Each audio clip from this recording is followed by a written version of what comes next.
kids. If I remember correctly, this is the last day of school, and there could not be a more beautiful day. It's very sunny, not too hot, not too cool at this particular point, so I hope you're able to get outside and enjoy some of the day. And I know in many ways it's probably been a very tough semester for everyone. No one envisioned we would be staying home, working from home, that our homes would be our recreation centers, our classrooms, our gyms, and the whole 9 yards. But hopefully, we'll keep doing what we need to do, and we'll be able to come back together soon. And hopefully in the fall, we'll be able to hit the ground running and coming back together again. I know that there's going to be a parade starting at 11 today for a lot of the students. I'll probably see some of you all out there after the parade at 11 o'clock. So the story I chose today is A Pocket for Corduroy, which is just a really cute little story. So I hope you all enjoy it. Remember, still be kind to each other, be good to each other. And here's the story, A Pocket for Corduroy. Late one summer afternoon, Lisa and her mother took their laundry to the laundromat. As always on such trips, Lisa carried along her toy bear, Corduroy.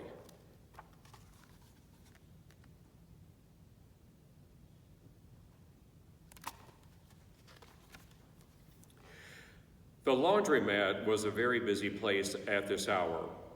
Now, Corduroy, you sit right here and wait for me, Lisa said. I'm going to help with our wash.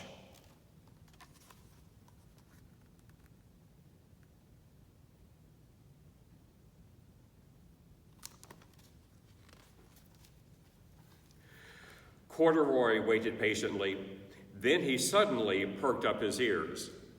Lisa's mother was saying, "Be sure to take everything out of your pockets, Lisa dear. You don't want your precious things to get all wet and soapy."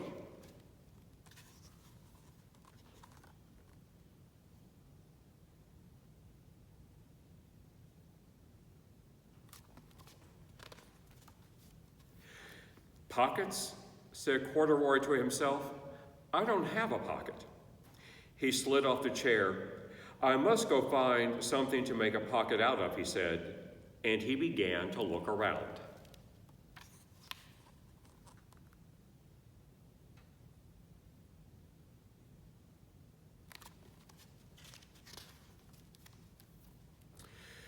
First, he came to a pile of fancy towels and washcloths, but nothing was the right size or color. Then he saw a huge stack of colorful clothes in a laundry bag. There ought to be something in there to make a pocket out of, he said.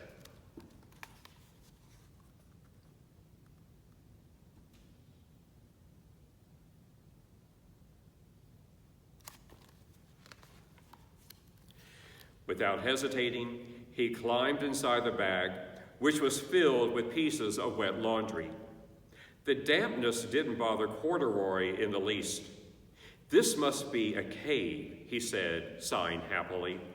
I've always wanted to live in a dark, cool cave. When the time came for Lisa to fetch her bear, he was gone. Oh, Mommy, she exclaimed, Corduroy isn't here where I left him.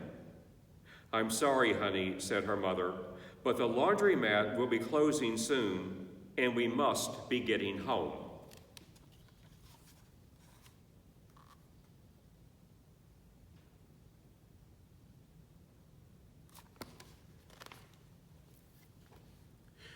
Lisa was reluctant to leave without Corduroy, but her mother insisted. You can come back tomorrow, she said. I'm sure he will still be here. As they left, a young man wearing an artist's beret was taking his wet laundry out of a bag, the very bag Corduroy had discovered. Before he knew it, Corduroy was being tossed together with all the sheets, shirts, shorts, and slacks.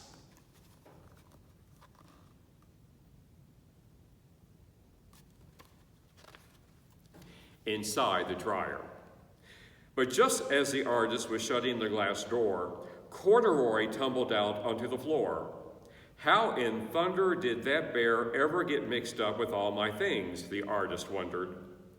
Poor Corduroy was damp all over. The least I can do for him is give his overalls a good drying, said the man thoughtfully. He unbuttoned Corduroy's shoulder straps and put his overalls in the dryer.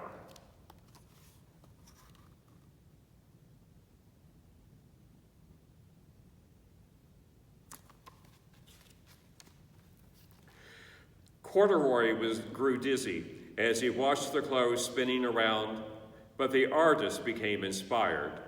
This would make a wonderful painting, he said, as he took a sketch pad out of his pocket and began drawing the swirling colors. I can hardly wait to get back to my studio.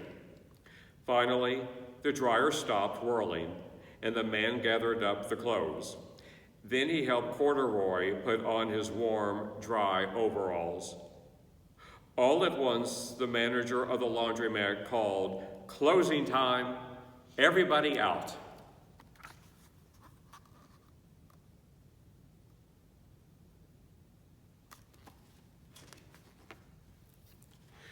Corduroy was gently placed on top of a washing machine.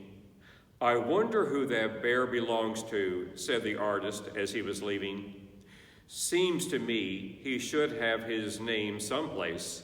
He's too fine a fellow to be lost."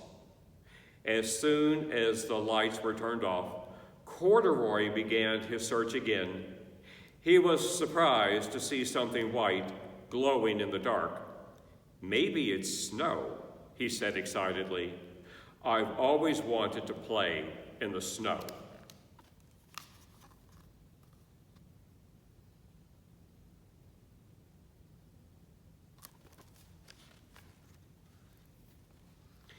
He accidentally tipped over the open-lidded box, and suddenly he was covered with soft, slippery soap flakes. Gradually, Corduroy began to slip and slide. "Oh, what fun," he said with a smile. "I've always wanted to ski down a steep mountainside."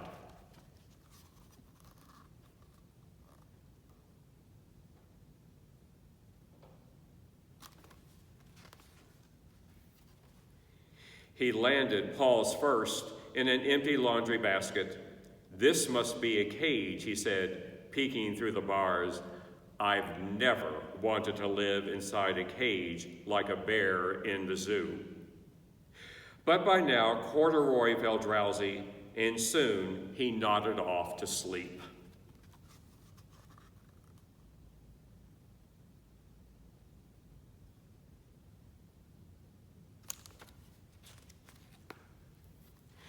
Next morning, when the manager came to open the door of the laundromat, there was Lisa waiting. "I left something here yesterday," she explained. "May I look around?" "Certainly," said the manager. "My customers are always leaving things." Lisa was searching under the chairs and in back of the washing machines when she heard the manager call her. "Is this what you're looking for, Senorita?"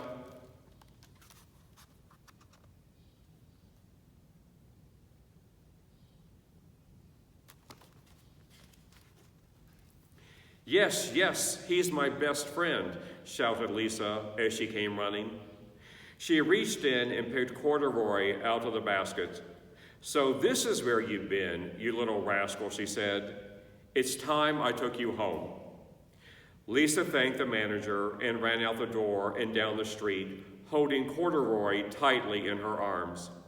"I thought I told you to wait for me," she said. "Why did you wander away?" "I went looking for a pocket," Corduroy said. "Oh, Corduroy, why didn't you tell me you wanted a pocket?" asked Lisa, giving him an affectionate squeeze.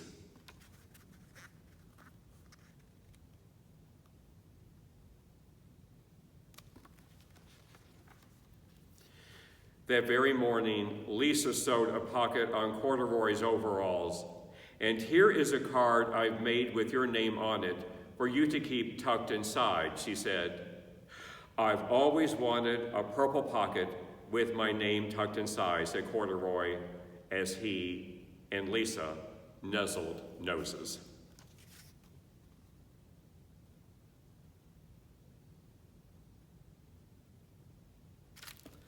So that is the story of A Pocket for Corduroy. I hope you enjoyed it. I hope you enjoy your last day of school, and I hope you have a great summer. I'll read another story to you tomorrow, and then I'll be on summer break like you all are too, although I'll still have a lot of work to do. But anyway, I know it's been a tough year, and I am very, very proud of you for the way you all have been handling things and keeping up with your schoolwork. And I do not doubt you have continued to be kind and nice to each other and continue to be nice and kind to each other. These are difficult times. So I'll probably see some of you in the parade a little while later. So we will conclude like we always do with the fist bump. I continue to miss you all. I love you all very much. So on the count of 3, the fist bump. 1, 2, 3. Bye. See you tomorrow.